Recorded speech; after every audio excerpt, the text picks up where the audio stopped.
The Saudi-backed LIV golf tournament has changed the world of golf forever, with players choosing to make the transition and avail greater, more lucrative opportunities with LIV. They haven't gotten away with their decision without significant repercussions at the hands of the PGA, and the tour's boss in particular, who, by the way, have been very public in their dismissal of LIV players, going so far as to call them rebels. First up, the boss makes his stance public. Recently, the PGA Tour's commission, Jay Monahan, defended his choice to exclude players from competing in the Saudi-backed LIV Golf Series, which has been the subject of much controversy. He went on to say that dissident players shouldn't expect a free ride off of devoted competitors who are loyal to the PGA as an organization. Of course, this is a pretty weak take by Monahan, who's obviously in hot water considering the incredibly lucrative packages the players are getting from LIV, which they never did from the PGA. Monahan said the bans were required to safeguard the tour's interest, which takes precedence above all else. He said this in his first public remarks following the announcement of punishments against 17 current or past PGA Tour players for their participation in LIV golf. Just the ban alone has projected a negative image of the PGA, as many commentators of the sport are in agreement with the PGA should have clearly handled this better and protected the interest of players. In a television interview with CBS on the sidelines of the Canadian Open, Monahan went on to further state that it's been an ugly week overall that was created because of some poor judgments by players who chose to seek greener pastures. Now, for why he believes his choice is a moral one. Monahan claims that it's his responsibility to safeguard, uphold, and honor those loyal PGA Tour members, partners, and supporters who chose to stay with the organization, so he did just that. There's now no way for players who chose to join the lucrative Saudi-backed series in breach of PGA Tour rules to return to the tour's events as of now. Looking at how things are shaping up to be within the PGA, there's a good chance this ban may be a lifetime one, and that many of these players who spent a good portion of their careers with the PGA won't be making a return. This is just pure speculation, and no figures have been quoted in reference to the ban, so it's pretty much indefinite until further notice. Monahan's response when asked why LIV golfers couldn't just play on both circuits was that he would be answering the question by posing another question, which is that, why do the players who left still need the PGA so much then?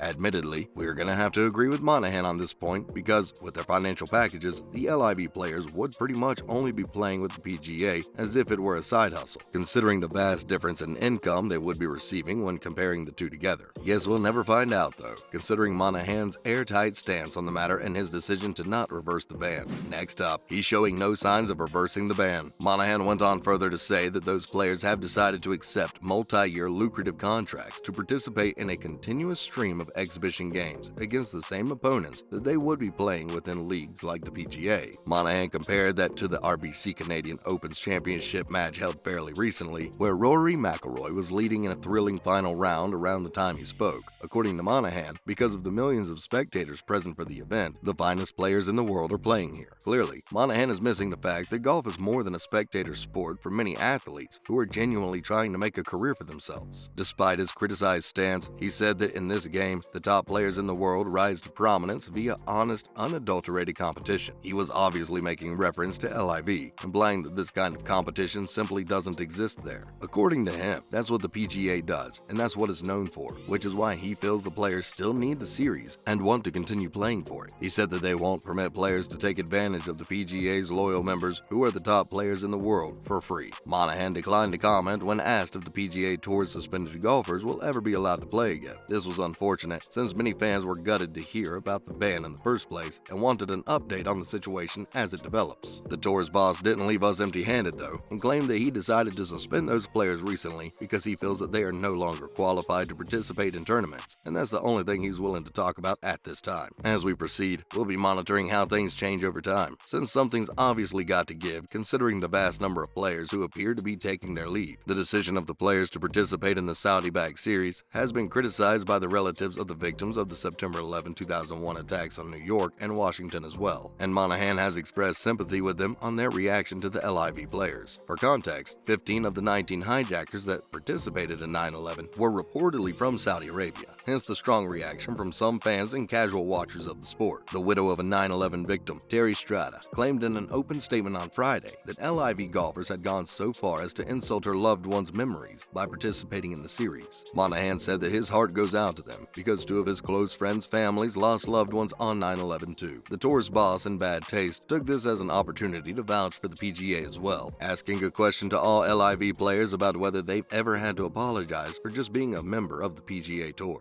Now, in other news, PGA players backing the tour ban. Rory McIlroy believes that the PGA Tour did the right thing by taking an extreme step in suspending his peers, including Ryder Cup teammate Ian Poulter, who disobeyed orders not to participate in the £20 million Centurion Club opening round of the Saudi Rebel Tournament. Poulter retaliated, claiming he will pursue legal action after he received the email informing him that his 18-year-long membership had abruptly and sympathetically come to a stop, as the battle lines were being formed more clearly than at any other point in this professional career. The 17 professionals who had teed off here, including Dustin Johnson and Phil Mickelson, were suspended indefinitely, according to an email from PGA Tour Commissioner Jay Monahan. He was trying to send a very obvious message. McIlroy wholeheartedly supported the action, calling the move his peers made vindictive. The Northern Irishman stated that Jay's done the right thing because these individuals have disobeyed the rules of golf in a major way and done things outside of the tournament regulations, and as a result, there will be consequences. He smugly said that he thought the remaining membership of players in the PGA as a whole really appreciated it. Next, famous sports commentators speaking their mind about LIV. Charles Barkley doesn't hesitate to express his opinions. It's just one of the numerous factors contributing to his status as one of the most well-liked sports personalities in the entire industry, after, of course, being a Hall of Fame basketball player. The 11-time All-Star and current TNT analyst discussed the LIV Golf and PGA Tour controversy during an interview on the Pat McAfee Show recently. He offered support and backed players who accepted the money to play in the Greg Norman-hosted series, which is underwritten by Saudi Arabia's Public Investment Fund officially. When asked what he wants to see at the U.S. Open this week, Barkley comically stated that he wants all the LIV players at the top of the leaderboard with the PGA Tour shaking in their boots.